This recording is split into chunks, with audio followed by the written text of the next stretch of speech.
Lo primero que quiero decir en este programa, como no podía ser de otra manera, es feliz Navidad a todos nuestros oyentes. Espero que, a pesar de todo lo malo que pueda estar en nuestras vidas cotidianas cada día, al menos en estos días tan señalados del calendario, podamos ser un poco más felices en compañía de nuestros seres queridos. Y hablando de calendarios, la verdad es que ha sido una gran casualidad que justo Nochebuena y Nochevieja cayeran este año un viernes, ya que esa es la fecha en la que suelo subir estos programas. Y bueno, puestos a subir un programa en Nochevieja, pues había pensado a abordar, por ejemplo, la figura del Jesús histórico, ya que la imagen que todos tenemos en la cabeza sobre Jesús, pues dista mucho, o imaginamos que dista mucho, sobre la figura real del Jesús histórico. Y para hablar precisamente de el Jesús histórico, he tenido el placer de contar en este programa con uno de los mayores especialistas en España sobre el tema. Él es Javier Alonso López, filólogo semítico, historiador y biblista, y lleva más de un cuarto de siglo dedicado al estudio del Antiguo Israel y la historia bíblica, tanto del Antiguo como del Nuevo Testamento, así como de las tres grandes religiones del libro: judaísmo, islam y cristianismo primitivo. Asimismo, ha participado en varias campañas arqueológicas en Israel y en la actualidad compagina su trabajo como profesor de la IEE University con diversas formas de divulgación histórica. ¿Qué tal está, Javier? Hola, ¿qué tal? Muy bien, gracias.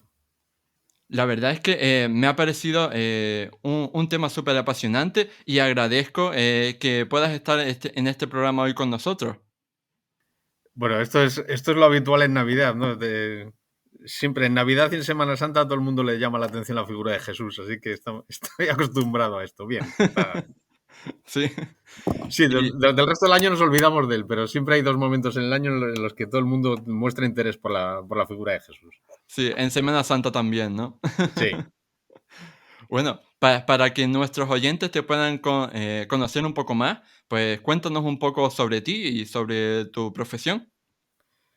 Bueno, ya has comentado que soy filólogo semítico, es decir, lo que estudié en la universidad es mundo bíblico, sobre todo desde el punto de vista del judaísmo y Antiguo Testamento. Y luego, pues ya he ampliado mi campo de estudios también a Nuevo Testamento, pero siempre enfocado desde un punto de vista histórico. Es decir, no soy teólogo, no interpreto la voluntad de Dios en los textos, simplemente, pues en el caso de Jesús, pues estudio a Jesús como un judío del siglo I en el contexto en el que vive en la dominación romana y él como un fenómeno dentro del judaísmo y el cristianismo primitivo como una rama nacida del judaísmo. Y a eso es a lo que le llevo dedicando pues más de la mitad de mi vida. Mm. De hecho, creo que has publicado varios libros sobre el tema, ¿no? Concretamente sobre Jesús. Sí, sobre Jesús, bueno, aparte de libros corales entre varios autores, yo he publicado dos. La última semana de Jesús, en el que trato pues, todos los acontecimientos desde el Domingo de Ramos hasta el momento de la muerte de Jesús, Mm. y otro que se llama La Resurrección de Hombre a Dios, que es como, digamos, como la continuación. Lo que analiza es cómo se forja la creencia en la resurrección de Jesús. Mm. Supongo que de esto hablaremos, hablaremos hoy, lo de la resurrección. Sí. Pero bueno, yo creo que la primera pregunta, la más evidente y la más básica que podemos hacerte es, ¿de verdad tenemos pruebas de que existió Jesús en el siglo primero? O como lo podemos llamar Yeshua ben Yosef. Porque la verdad es que leyendo por internet hay muchas hipótesis, algo fantasiosas también, que lo comparan con divinidades como Osiris, como Mitra, Asclepio o Krishna, pues para justificar su teoría de que es un personaje inventado. Bueno, sí, eso es lo que se llama la teoría de los mitistas, que consideran que Jesús no existió y que simplemente es una creación literaria y mitológica, en la que se toman elementos de otros personajes de otras mitologías y otras religiones del Próximo Oriente. Yo creo que Mm, lo que hay que distinguir aquí es dos cuestiones. A Jesús lo conocemos a través de los evangelios, principalmente, y algunas noticias de algunos escritores romanos primitivos o judíos. Lo que hay que distinguir es entre el Jesús, este Yeshua ben Yosef, es decir, Mm, un judío del siglo I, y lo que es un Jesucristo, es decir, la construcción mítica que se hace en el cristianismo primitivo, que transforma a este judío del siglo I en el Hijo de Dios. Entonces, Jesucristo, esto ya he dicho que yo no interpreto mm, la voluntad de Dios, ni soy teólogo. Desde mi punto de vista, Jesucristo es una construcción mítica y por tanto no existe, pero sí está basada esta construcción en un personaje que sí existió mm, y que efectivamente no tenemos, por ejemplo, escritos de Jesús, no tenemos su tumba, no tenemos ninguna constancia tangible, arqueológica, que nos pueda demostrar que Jesús existe, pero creo que sí hay elementos suficientes para considerar que el personaje histórico en sí existió. Otra cosa es luego exactamente definir los matices que tenga esta persona. Yo creo que mm, el principal argumento es cuando se crea un personaje ficticio, literario, normalmente son, digamos, como de una pieza. Vamos a pensar, pues, por ejemplo, yo qué sé, Superman. Superman lo veamos en una película, en un cómic o en un podcast, eh, siempre es siempre muestra exactamente sus mismos rasgos de personalidad. Los personajes ficticios siempre son iguales. Los buenos son buenos, los malos son los malos, el que es fuerte todos los días. mm, En cambio, en el caso de Jesús tenemos 4 evangelios que nos muestran aspectos de Jesús que son completamente contradictorios entre sí. Y es más, si Jesús hubiera sido una creación literaria y mitológica del cristianismo primitivo, no hubiera puesto en boca de Jesús palabras que contradicen los dogmas cristianos. mm, Y me explico. Por ejemplo, el cristianismo, una de las bases del cristianismo es decir que Jesús es hijo de María la Virgen antes, durante y después de la concepción, es decir, es siempre virgen. Sin embargo, tenemos textos en los evangelios en los que nos hablan de hermanos de Jesús. Se han mm, buscado explicaciones diciendo que no, que es que son hermanos, o que si eran primos porque en arameo no existe la palabra hermano, que es mentira, o que no existe la palabra primo, es decir, sí se diferencia perfectamente. Que eran hijos de José, pero no de María, de eso no dice nada los evangelios.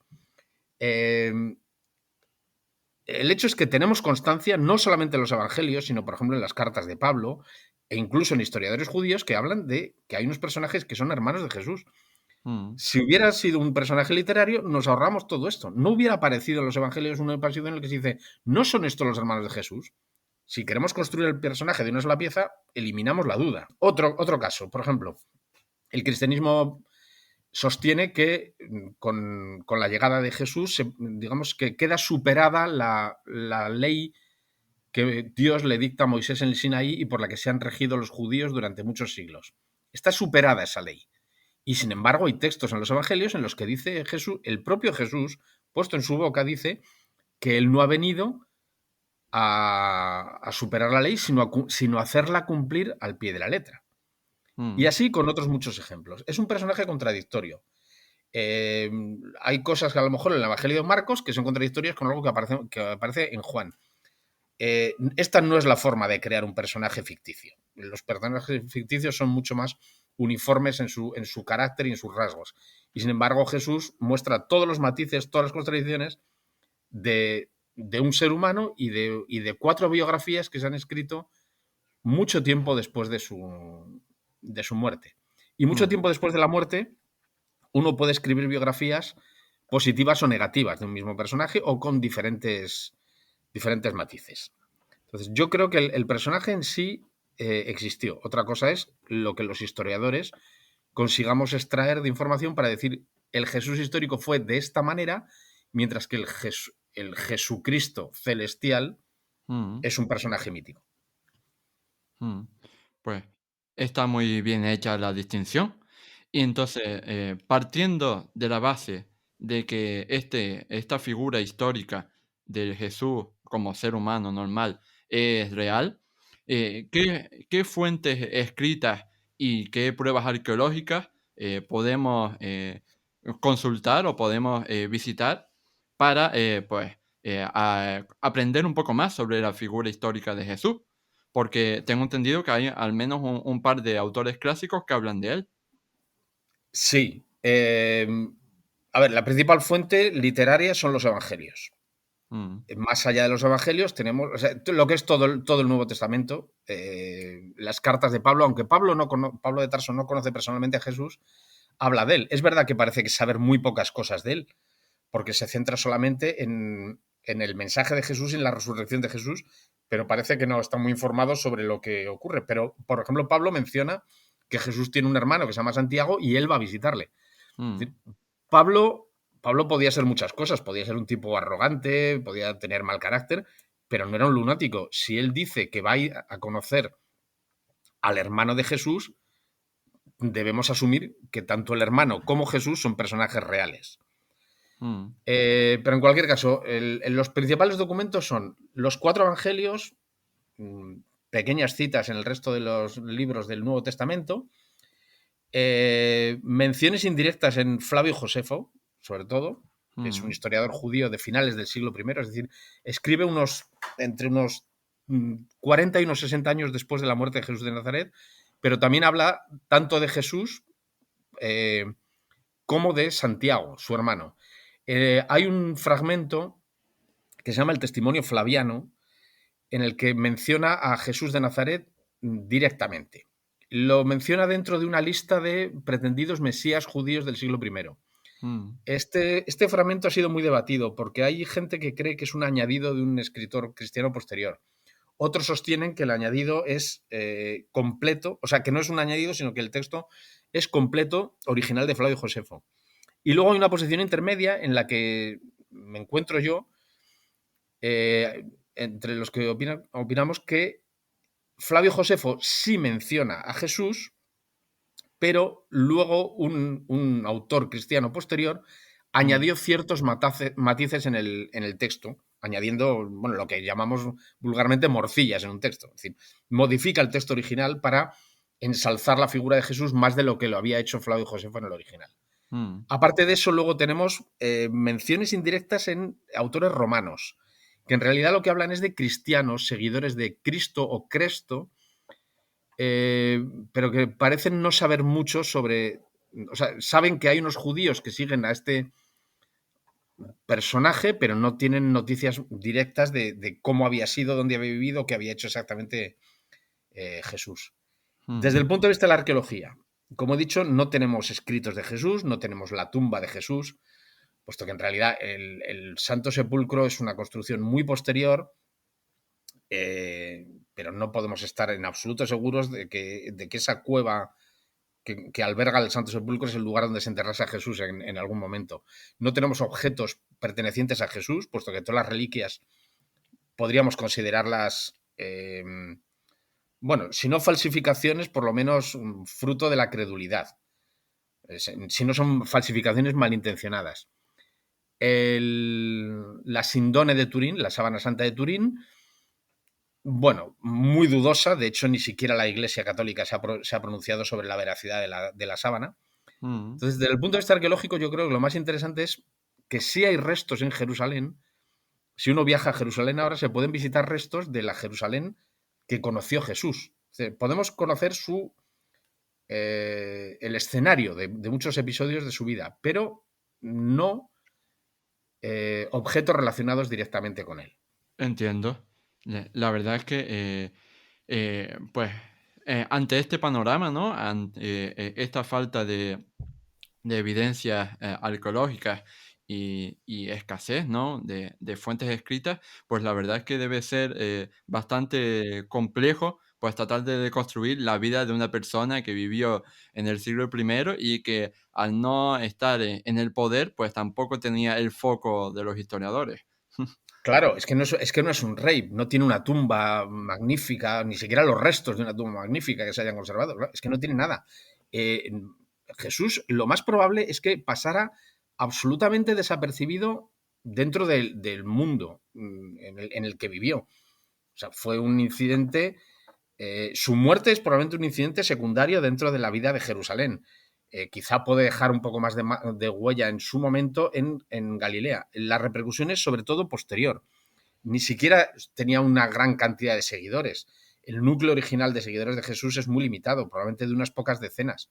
Entonces, en ese momento, él no es nadie. Se convierte en un personaje muy importante en los decenios posteriores. Pero claro, pensar que alguien va a guardar, pues eso, el pañal, el pesebre donde nació, eh, todas estas reliquias que se enseñan, que es una cosa absurda y supersticiosa, Mm, pues no tiene sentido. claro, claro, porque incluso en el caso de que no hubiera sido así, o sea, cuando Jesús nació, pues todavía no era nadie, o sea, me refiero, no había empezado a predicar, así que no tendría sentido que guardaran el lugar en el que una persona corriente, mundana, pues había nacido. Claro, de hecho, además, los dos relatos sobre el nacimiento de Jesús que están en los evangelios de Mateo y Lucas, lo que se llaman los evangelios de la infancia, son los primeros capítulos de ambos evangelios. Curiosamente, ni Marcos ni Juan dicen una sola palabra sobre cómo nace el niño Jesús. En cambio, Mm, Mateo y Lucas sí lo hacen. Pero son considerados relatos prácticamente míticos. Lo que intentan demostrar, no nos están ofreciendo información histórica, nos están ofreciendo rasgos propios de un niño Dios, que mm, cualquier lector del siglo I de nuestra era en el Mediterráneo Oriental identifica con otros relatos parecidos de niños dioses. mm, Un nacimiento milagroso, en su caso por la virginidad de su madre y por el anuncio del nacimiento a través de un ángel. Un momento de peligro antes de nacer, la matanza de los inocentes de Herodes el Grande. mm, Una estrella que anuncia su nacimiento en el cielo. Este tipo de cosas eran habituales. No es el único niño que corre peligro antes justo en el momento que ha nacido. A Moisés le mm, ocurre, a Ciro el Grande le ocurre, a, a Krishna le ocurre, a Rómulo y Remo les ocurre. Rómulo y Remo, por ejemplo, también son hijos de una virgen vestal. Son criados en circunstancias peculiares cuando son pequeños. No podemos tomarnos los relatos de la infancia como nada histórico. Lo mm, único que están intentando demostrar es este niño reúne las mismas características de otros niños divinos que todo el mundo conoce. Por tanto, pertenece a este grupo de niños divinos, por tanto, podemos asumir que efectivamente Jesús de Nazaret es divino. Pero son relatos tardíos. De hecho, el mm. evangelio más antiguo, que es Marcos, no Mateo, Marcos, no sabía absolutamente nada sobre el nacimiento de Jesús. Y bueno, Jesús, ya fuera como fuera, pues nació en un contexto histórico determinado, ¿no? En el que Roma estaba dominando la región. Entonces, ¿podrías hablarnos un poco brevemente sobre cómo era la región en estos últimos años de la era o en estos últimos años también del reinado de Herodes el Grande? Vale, en realidad el mundo en el que nace Jesús y en el que muere Jesús, que se distancian en 30 y pico años, son diferentes. Jesús nace en los últimos años de reinado de Herodes el Grande. Herodes el Grande no es romano, es idumeo, es una región al sur Mm, de Jerusalén, donde ahora está Belén, más o menos, a 10-15 mm, kilómetros al sur de Jerusalén, eso ya es Idumea.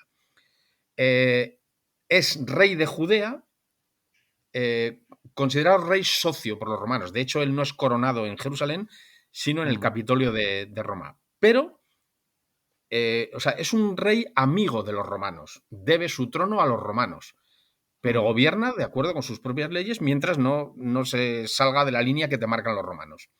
Entonces, Judea en ese momento es más o menos independiente y no hay tropas romanas.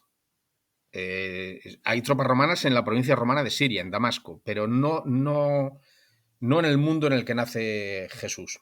mm, Sin embargo, pocos años después de la muerte, del nacimiento de Jesús, muere Herodes el Grande, su reino se divide entre varios hijos y en los años siguientes algunos de estos hijos conservarán su porción de reino, pero otros la perderán y serán los romanos los que comiencen a gobernar directamente ciertos territorios. Por eso en la muerte de Jesús nos encontramos a dos personajes. Uno es Herodes Antipas, que es hijo de Herodes el Grande y que gobierna Galilea, el norte del actual Estado de Israel. En ese territorio se sigue gobernando igual que en la época de su padre, es decir, son territorios de reyes amigos de Roma. Sin embargo, en Jerusalén el gobierno ya está ejercido directamente por la autoridad romana. Es un prefecto romano, en el caso de la muerte de Jesús ya es Poncio Pilato, que depende del gobernador romano de Siria. Y ahí sí hay tropas romanas. Jerusalén sí está bajo jurisdicción directa de Roma, como lo está toda su región, la región de alrededor y como parte de la zona costera. En cualquier caso, la influencia romana, sea directa o indirecta, la sombra del poder de Roma está ahí. ¿Esto qué supone? Pues que los judíos más creyentes, ortodoxos y cumplidores de la ley judía consideran esto una aberración, porque la tierra de Israel es la tierra que Dios le ha entregado a su pueblo, para que se gobiernen ellos, no para que la gobiernen por orden de los romanos o para que sean gobernados por los romanos. Hay diferentes actitudes frente a esto. Hay gente simplemente que se opone a los romanos, digamos, en un plano teórico, pero hay otras personas que se oponen a los romanos de una forma directa, la resistencia armada. Y esto va a ir a más. En época de Jesús ha habido ya revueltas armadas, por ejemplo, en el año 6 después de Cristo. Jesús tendría aproximadamente unos 10 años. Ya ha habido una revuelta en la que los romanos han tenido que sofocarla a sangre y fuego y ha habido un montón de crucificados. Posteriormente a la muerte de Jesús, en los años siguientes, en los decenios siguientes, las revueltas serán cada vez más habituales y acabarán en una guerra abierta con Roma entre el 66 y el 70, bueno, y la caída de Masada en el 73 después de Cristo. Entonces el ambiente está enrarecido. Hay una parte de población judía que admite bien a los romanos y hay otra parte que los mira mal. Y no están de acuerdo con eso. Y esto acabará provocando situaciones incómodas, incidentes incómodos y una guerra abierta 30 años después de la muerte de Jesús.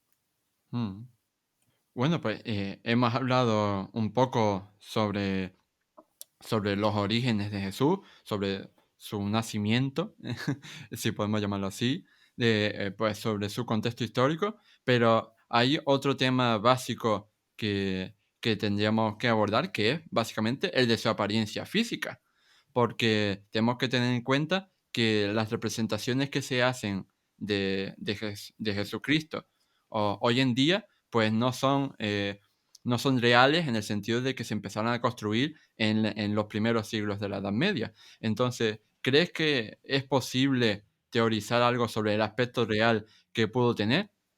Poco. Es verdad que las imágenes, o sea, la reconstrucción habitual que tenemos ahora de un hombre alto, pelo largo, barba, por una parte, sobre todo en la pintura y en el cine moderno, además nos transmiten a un tipo de persona, además, con una mirada profunda, con una mirada de bondad, que está influida por la fe cristiana. Pero es verdad que este modelo se basa sobre todo en aceptar que la Sábana Santa de Turín nos muestra al Jesús histórico. Y eso es algo, bueno, cuanto menos dudoso. De hecho, por ejemplo, las representaciones más antiguas de Jesús se encuentran en las catacumbas de Roma y allí se le representa en las pinturas murales como un hombre sin barba y pelo corto, vestido a la romana. Los primeros cristianos no tenían esta idea de Jesús. Ahora, si nos ponemos a imaginar cómo sería Jesús, pues es un hombre del Próximo Oriente y, por lo tanto, muy probablemente tendrá el pelo moreno, pero el pelo probablemente sería corto y sería moreno de piel, pero tendría un aspecto parecido al que nos podemos encontrar ahora pues en muchas personas pues, que viven en Israel o en Líbano o en Siria. No tienen unos rasgos árabes puros, puesto que hay mucha población árabe musulmana en el Próximo Oriente que son de origen de la península arábiga y eso ya es diferente, ya es el rasgo más árabe puro, sino lo que serían los habitantes del Próximo Oriente Mediterráneo en aquella época. mm, Moreno, probablemente no son demasiado altos, y pelo corto, eso sí, pero eso por las modas. Y vestiría, pues, eh, llevaría probablemente ciertos accesorios que llevan hoy en día también los judíos más ortodoxos. Unas cintas de oración que se colocan en los brazos y en la cabeza para rezar. mm, O sea, no se parece demasiado, bueno, ligeramente al Jesús que nos muestra la pintura y el cine. mm. Sí, y supongo que antes de empezar a predicar, pues tuvo que tener algún oficio pues previo, ¿no? Porque si empezó a predicar, bueno, al menos eso es lo que nos cuenta la religión, ¿no? Que empezó a predicar como cerca de los 30 años, pues supongo que en su juventud tuvo que tener algún oficio, porque me imagino que no puedes estar de nini toda la vida. No, que sepamos, Jesús no era un nini, efectivamente. A ver, si a cualquier persona que le preguntes te dirá, vamos, que de cultura cristiana, de cristianos culturales, digamos, te dirá que el padre de Jesús era carpintero, Mm, José. Sin embargo, los evangelios no dicen exactamente eso. Lo que dicen, primero, no solamente el padre, sino también él, se le atribuye esa profesión. Pero es interesante siempre coger los textos en la versión original, porque la palabra griega, los evangelios están escritos en griego. mm. La palabra griega es tectón. Tectón es verdad que puede ser un carpintero, pero también tiene un sentido más amplio. Es una especie de maestro de obras. Es decir, no tiene por qué ser estrictamente un profesional de la madera.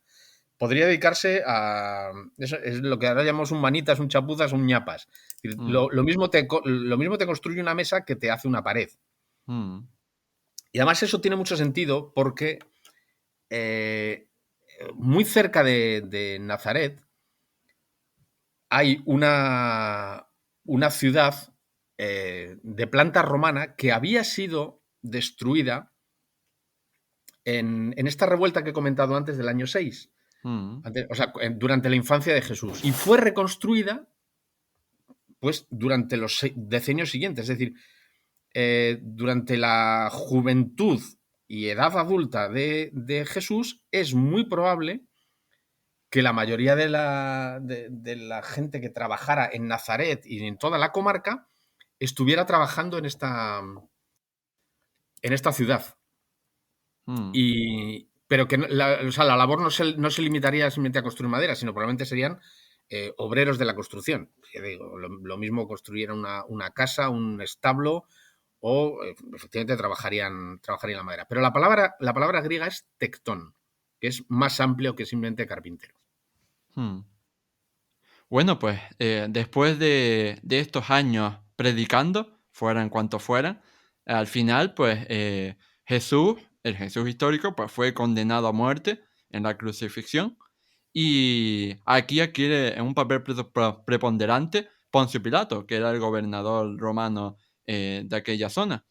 Entonces, la religión nos ha transmitido que Poncio Pilato se lavó metafóricamente las manos en el sentido de que dejó la decisión en manos del pueblo, que es el que, que es el que tuvo que decidir a quién crucificaban. Entonces, quería preguntarte si crees que eso encajaría con algo verosímil en la realidad histórica o que definitivamente Poncio Pilatos no se lavó las manos metafóricamente. Bien, tal y como lo has contado tú, esa es, digamos, la versión oficialista. Eso es lo que Sí. eso es lo que nos ha contado toda la vida y está basado en los relatos de los evangelios. O sea, no es que esté Mm, inventado. Bien, vamos por partes. Primero, la crucifixión es una pena estrictamente romana. mm, Los judíos no crucificaban.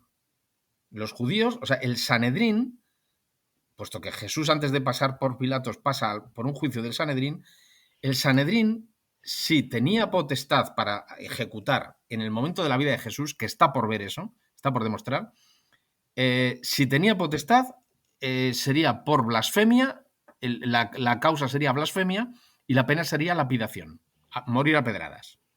Eso no es lo que le ocurre a Jesús. Jesús muere crucificado, que es una pena estrictamente romana y que es el castigo para el delito de sedición, es decir, la rebelión contra la autoridad política vigente. ¿Quién es la autoridad política vigente en Jerusalén? Roma, es decir, Poncio Pilato. ¿Por qué crucifican exactamente a Jesús? Es verdad que los evangelios nos muestran estos juicios, estos presuntos juicios ante el Sanedrín, que además se celebran en la casa de Caifás de noche. Es decir, tienen todos los detalles para ser irregulares desde el punto de vista legal de los judíos. Los juicios del Sanedrín se celebraban en una cámara especial en el Templo de Jerusalén y no se podía celebrar por la noche en la casa de un sumo sacerdote. Eso es absolutamente ilegal. Es como si ahora en lugar de ir a un juzgado tuviéramos que ir a la casa del juez. Es absurdo. Vale. En estos episodios se le acusa de blasfemia. Pero al final lo llevan a Pilatos. Y entonces cuando lo llevan a Pilatos, en el Evangelio de Lucas dicen, este dice que es rey de los judíos y va diciéndole a la gente que no pague el impuesto. El impuesto es un impuesto que tenían que pagar todos los cabezas de familia judíos a Roma. Bien, dos acusaciones. Este dice que es rey de los judíos. Si dices que eres rey de los judíos en un territorio gobernado por Roma, eso es sedición. Aquí no hay rey, aquí el único que manda es el emperador y el procurador romano a través del emperador. ¿Cuándo se ha declarado Jesús rey de los judíos? Pues en la entrada del Domingo de Ramos en Jerusalén. Porque lo que hace es imitar la escena de la unción de Salomón como rey de Israel, cuando David, poco antes de morir, ordena que monten a su hijo en un pollino, le echen aceite por encima de la cabeza, que es la forma de coronar, digamos, en el reino de Israel, y entre en la ciudad otra vez montado en el pollino. Eso es lo que hace. De hecho, la gente lo reconoce así. Le saludan como hijo de David. Dicen, salve hijo de David. Y le ponen capas en el suelo para que pise sobre ellas. Es decir, un reconocimiento regio. Pero un rey de esta tierra. Eso de que mi reino no es de este mundo, eso es cosecha del evangelista años posterior. Ahora explicaré por qué el evangelista lo añade. Bien, entonces, pongamos que Jesús se está declarando rey de Judea en la tierra. Eso es sedición contra Roma. La segunda acusación que aparece en Lucas es, y este dice que no paguemos al emperador. Es decir, si te niegas a pagar los impuestos, bueno, ya sabemos lo que nos pasaría en la actualidad. Que la hacienda pública nos mete mano, acabamos en la cárcel y hay que pelear, no nos crucifican, pero la cosa ha mejorado un poco. ¿Cuándo ha dicho Jesús que no se pague? Pues en un episodio un poco confuso, que seguramente todo el mundo recuerda la frase esa de dad a Dios lo que es de Dios y al César lo que es del César. Bien, ese episodio, lo que le preguntan a Jesús, si leemos bien y con detenimiento el Evangelio de Lucas, lo que dice el Evangelio es que le quieren pillar en una actitud pública, le quieren que diga públicamente lo que piensa. Es decir, todo el mundo ya sabe lo que piensa Jesús. Y le preguntan, ¿es lícito o no es lícito pagar el tributo? Lícito se refiere a la ley de Moisés. Es decir, según la ley de Moisés, según la ley que Dios le dio a Moisés en Sinaí y que rige la vida de los judíos, ¿debemos pagar el tributo o no debemos pagar el tributo? ¿Qué hace Jesús? Jesús tiene un problema. Si dice, pagamos el tributo, entre sus seguidores, la mayoría están esperando que diga que no, porque creen que él va a ser el rey de los judíos y, por tanto, tienen una esperanza de liberarse del dominio romano. Si él dice que hay que pagar el tributo, pues entonces sus seguidores le abandonan. Si dice abiertamente no paguemos el tributo al emperador, entonces son los soldados romanos los que le detienen en aquel mismo instante. Y eso no ocurre. ¿Por qué no ocurre? Pues porque lo que hace Jesús es, bueno, se inventa un subterfugio. En realidad no contesta. Pide una moneda y dice, ¿de quién es esta moneda con la que se paga el tributo? Entonces la moneda se paga con una moneda acuñada por Roma. Dicen, la efigie es del emperador. y dice, pues dad al emperador lo que es del emperador y a Dios lo que es de Dios. Esto se puede interpretar como que le debemos algo al emperador, por tanto se lo pagamos, pero también se puede interpretar como en la tierra de Israel, y recuerdo que Jesús en otro momento antes, y seguramente lo diría muchas veces en su vida, decía que había que cumplir toda la ley de Dios del Sinaí.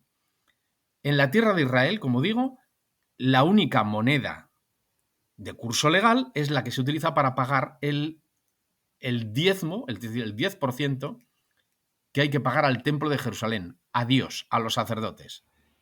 Pero esta moneda con la efigie de un romano, aquí no vale nada. Eso de dádsela al emperador es una forma suave de decir y que el emperador se meta la moneda donde le quepa. Pero lo dice de una manera que queda confuso. No responde abiertamente. Y de hecho, 20 siglos después, seguimos discutiendo si dijo que sí o que no. Años después, ¿qué ocurre? Pues que el cristianismo primitivo es una religión que se va a predicar dentro de Roma, dentro del mundo romano. Tú no puedes decir que este Dios nuevo que te estoy presentando fue crucificado por las autoridades romanas por ser sedicioso contra Roma. ¿Qué hacemos? Pues blanquear al personaje. ¿Cómo blanqueamos al personaje? Por una parte, el primero que escribe, que es Pablo de Tarso, en la epístola a los romanos defiende claramente que los buenos cristianos deben pagar el tributo al emperador. Señal de que no estaba nada claro hasta ese momento. En Pablo sí está claro, pero Jesús no dijo eso. Una cosa es lo que dice Pablo y otra lo que dice Jesús. Segunda forma de blanquear el asunto. Vamos a hacer que la muerte de Jesús parezca un asunto interno entre judíos y que Pilatos no quería, lavándose las manos. Los evangelios están escritos después del año 70, es decir, unos 35 años después de la muerte de Jesús, el más antiguo de ellos. En un momento en el que ya la religión está siendo predicada por todo el imperio. ¿Qué se hace? Pues decir, mira, es que lo mataron los propios judíos, pero con Roma no tenía ningún problema. Y se nos pinta a Pilatos con unos colores que Pilatos no tenía. Pilatos era un provocador, era un asesino y era un antisemita furibundo. O sea, pensar que a Pilatos le van a entrar dudas, se va a conformar con que le peguen una paliza y que lo dejen suelto, o que se deje dominar y mangonear por las autoridades judías, es no saber nada sobre Pilatos. Y de Pilatos sabemos mucho porque Flavio Josefo cuenta muchas cosas de él. Por lo que sabemos de Pilatos, tiene mucho más sentido que le lleven a una persona y le digan, dice que es rey de los judíos y no paguemos al emperador. Y él diría, pues que lo crucifiquen. ¿Qué hace además? Coloca lo que se llama el titulus crucis. Encima de la cruz hay un cartelito que pone Jesús de Nazaret, rey de los judíos. Es decir, se está burlando. Lo estoy crucificando y además os estoy diciendo por qué. Hay un episodio en los evangelios en lo que las autoridades judías le dicen a Pilatos, no pongas este es el rey de los judíos, sino él dice que es el rey de los judíos. Y Pilatos les contesta. Y esto seguro que todos los que han leído alguna vez el evangelio, lo han escuchado, o se lo ha contado su abuela, lo sabe. Pilatos contesta, lo escrito, escrito está.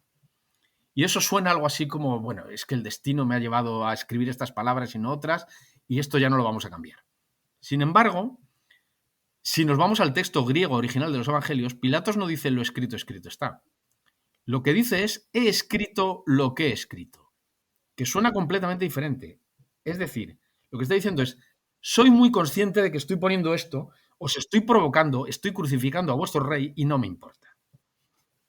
De manera que hay indicios en los evangelios que nos dicen que Pilatos es el responsable directo y que la imagen que tenemos de él es un producto de un blanqueamiento del personaje posterior por parte de la comunidad cristiana primitiva, que no quería mostrar a Jesús como alguien conflictivo con Roma. Por cierto, también de su muerte y de su entierro, también hay muchas cosas que no tienen mucho sentido, porque, o sea, yo pensando, no tiene mucho sentido que a un crucificado, a un paria social, pues lo entierren en una tumba particular rica en vez de una fosa común para prisioneros. Bueno, a ver, esto ya lo hemos comentado al principio. Yo a esto le dedico parte del libro este sobre la resurrección. Porque creo que es importante establecer cómo es el entierro de Jesús. Por ser muy breve, otra vez, la tradición cristiana, lo que nos contaría el párroco de la iglesia de la esquina, lo que nos contaría nuestra abuela, que ha escuchado esta historia muchas veces, es que José de Arimatea era un seguidor de Jesús y que era un hombre rico y que le prestó su tumba. Sin embargo, es muy interesante leer los evangelios en el orden en el que fueron escritos. El más antiguo es Marcos, luego va Mateo, luego Lucas y luego Juan. Si tomamos todos los relatos sobre entierro y resurrección, en el orden en el que son escritos, primero, en el caso de la tumba vemos que Marcos, el más antiguo, no dice que José de Arimatea lo entierra en su tumba, sino que lo entierra en una tumba. Y esto es muy importante porque Mateo y Lucas utilizan el texto de Marcos, conocen el texto de Marcos y muchas veces copian a Marcos literalmente. Y otras veces lo que hacen es modificarlo. Es decir, Mateo y Lucas lo que hacen es añadir, digamos, como un grado más. Un personaje que no tiene una tumba, de repente la tiene. Un personaje del que solamente se dice que es un hombre justo, y un hombre justo en el judaísmo significa que cumple la ley de Moisés. No que sea amigo de Jesús, ni que sea cristiano, ni seguidor de... Por supuesto, no había cristianos en ese momento. No es seguidor de Jesús, es un hombre justo. Hace lo que tiene que hacer según la ley de Moisés. Y según la ley de Moisés, lo que no se puede hacer es dejar un crucificado en una cruz cuando va a empezar el sábado. Eso es ser justo. ¿Y qué hace? Lo entierra en una tumba. Luego se va embelleciendo y los evangelios posteriores van diciendo que sí era seguidor y que además no estuvo de acuerdo con la decisión del Sanedrín, pero todo eso son, digamos, flores que se van añadiendo a la pintura original, que es un personaje justo que entierra a Jesús en una tumba. Y luego hay un texto en Hechos de los Apóstoles que siempre se ha pasado por alto. Es una frase nada más, pero la frase dice que las autoridades y el pueblo de Jerusalén se encargaron del entierro de Jesús. Lo que da a entender es que no son los romanos los que lo entierran, no es la familia la que lo entierra, sino que son las autoridades de Jerusalén. ¿Cómo podemos conjugar estas dos historias? Pues probablemente, sabemos que en esta época en Jerusalén existe una cosa que se llama el Pequeño Sanedrín. El Pequeño Sanedrín no es un tribunal, es una institución pública que se encarga, entre otras cosas, es una institución de beneficencia. Se encarga, entre otras cosas, de enterrar a los ajusticiados. Es decir, José de Arimatea es justo porque según la ley de Moisés se va a encargar de dar una sepultura a un judío, no va a permitir que quede colgado el cadáver durante el sábado y está cumpliendo con eso. Pero probablemente es una especie de funcionario municipal o encargado o funcionario del templo. ¿Y qué haces con un ajusticiado o con muchos ajusticiados? Porque sabemos que Jesús no fue crucificado solo. Pues lo más normal es entender que acaba en una fosa común. Todo lo demás es embellecimiento posterior para apoyar luego todos los relatos sobre la famosa tumba vacía. Pero en realidad los relatos más antiguos sobre la resurrección no hablan de tumba vacía, sino que hablan de presencias. Los relatos más antiguos están en Pablo, las menciones más antiguas sobre la resurrección, y ni siquiera se habla de una resurrección corporal. Pablo lo dice literalmente. Sé que resucitó, pero no sé si resucitó en cuerpo o solamente en alma. Así que probablemente todos los relatos sobre la resurrección, la tumba vacía, las diferentes versiones, son construcciones teológicas posteriores para explicar cómo en la comunidad cristiana primitiva ha surgido esa fe de que Jesús está entre nosotros y que Dios lo ha resucitado. Pero probablemente la primera sensación fue una percepción, digamos, casi extrasensorial. Está entre nosotros. Esto es una cosa que le pasa a mucha gente, incluso en la actualidad. Yo conozco gente que cuenta, no, es que estaba durmiendo y yo sentí la presencia de Mi madre, que había muerto hace 30 años, pero que se sentó en la cama. Gente que dice, el espíritu de no sé quién nos acompaña, el espíritu de tal persona está con nosotros. Probablemente ese es el origen de la resurrección. Se nos va de lo que podríamos estar hablando aquí en este podcast, pero vamos, en el libro lo cuento con todo detalle y creo que ofrezco una... No puedo, no pretendo tener la razón absoluta, pero ofrezco una explicación utilizando nada más métodos racionales. Mm. Eh, porque todo lo demás, o sea, el admitir la posibilidad de que Jesús efectivamente resucita, eso ya es un campo, eso ya entra en el campo de la religión, de la fe, no de la ciencia Mm. histórica. Sí, efectivamente, tienes toda la razón. Y la verdad es que estoy deseando leer el libro para precisamente pues, aprender más sobre este tema. Y en otro orden de cosas, pues ya con Jesús muerto, pues tenemos como decíamos en el principio del programa, tenemos a unas comunidades de esos primeros seguidores que extienden la religión por todo el imperio.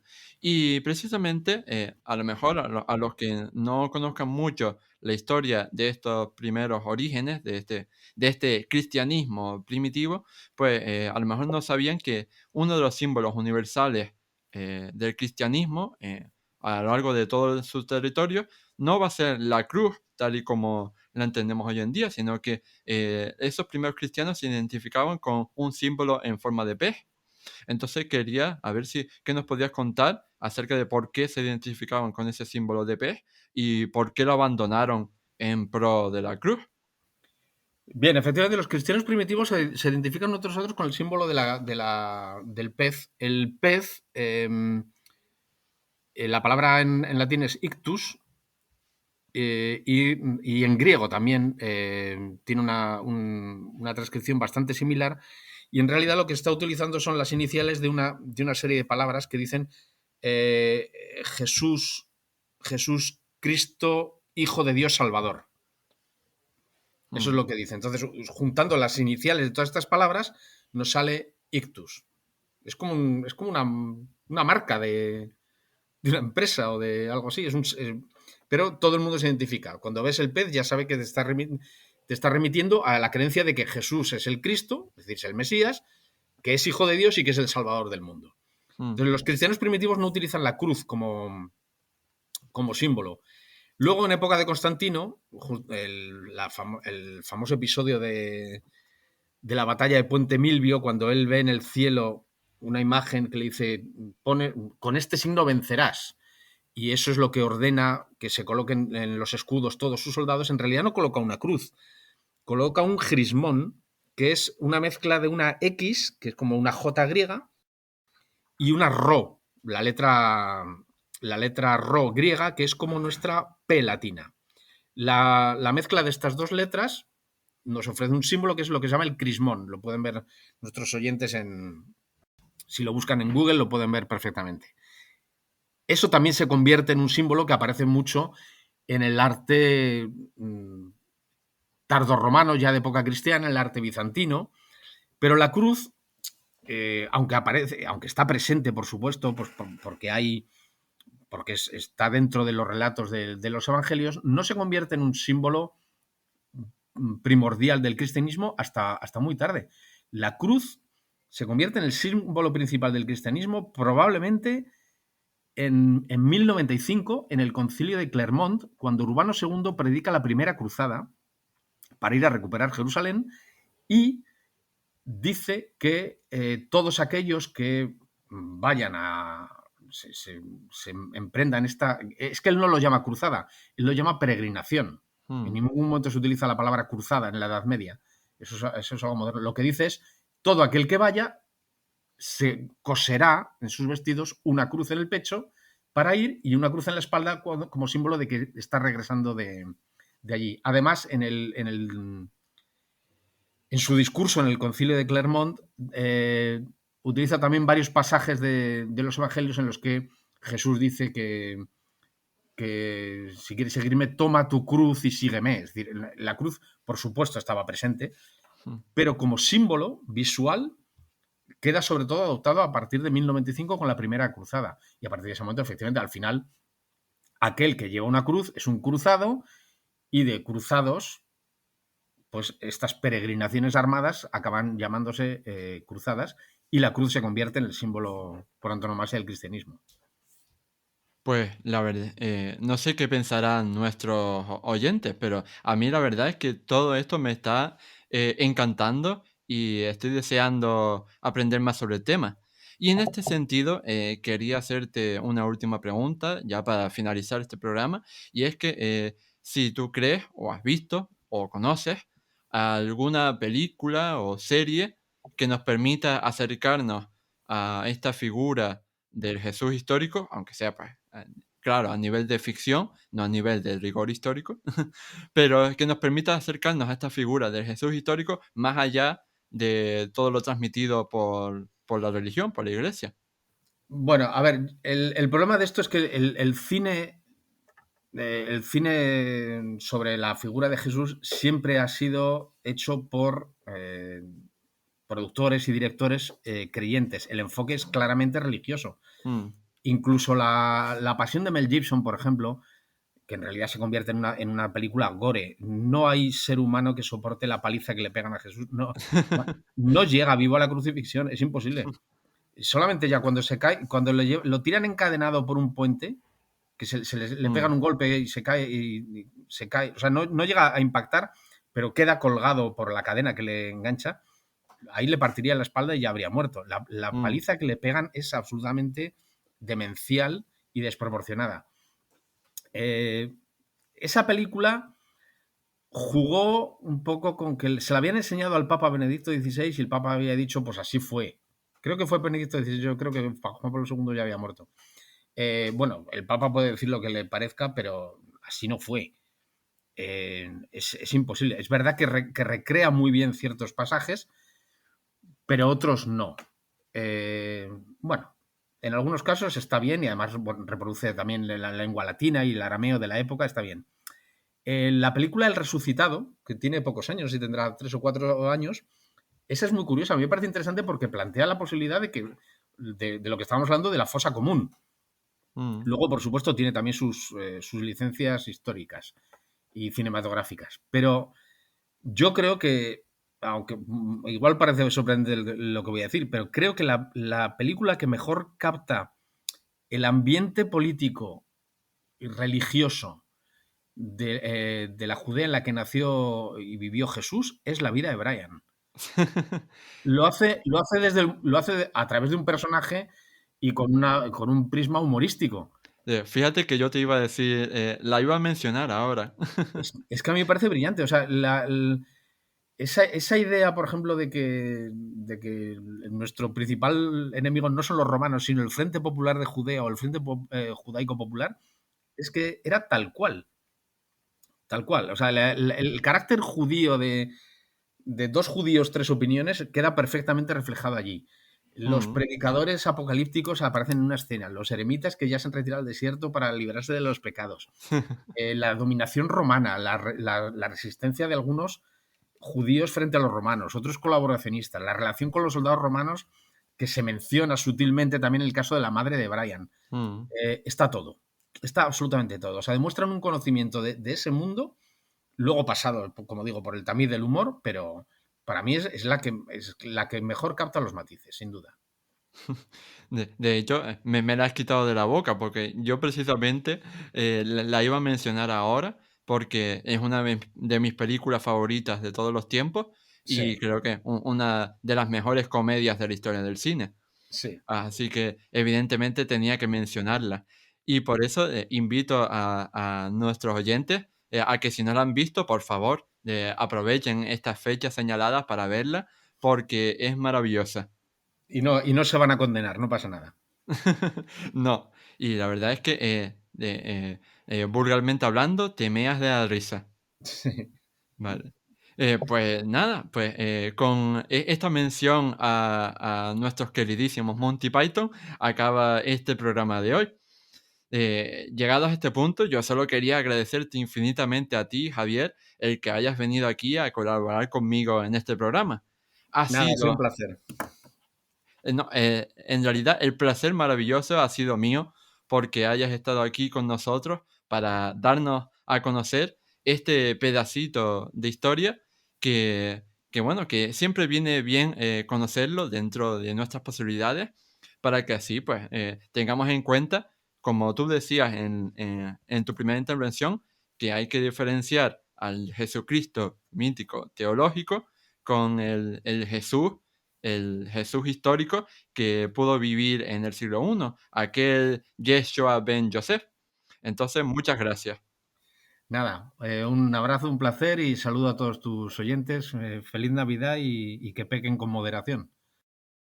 Ahora sí, ha llegado el final del programa 16 de Historia. Si quieres expresar qué te ha parecido este podcast, darme alguna sugerencia sobre temas a tratar en el futuro, hacerle alguna pregunta directa a Javier o recomendarme algún libro que deba leer, no dudes en dejarme un comentario. Dicho todo esto, no me queda más que invitarte a darle a me gusta, a puntuarnos con 5 estrellas si nos escuchas desde Apple Podcast, a suscribirte al programa y a compartirlo en tus redes sociales para que llegue al máximo público posible.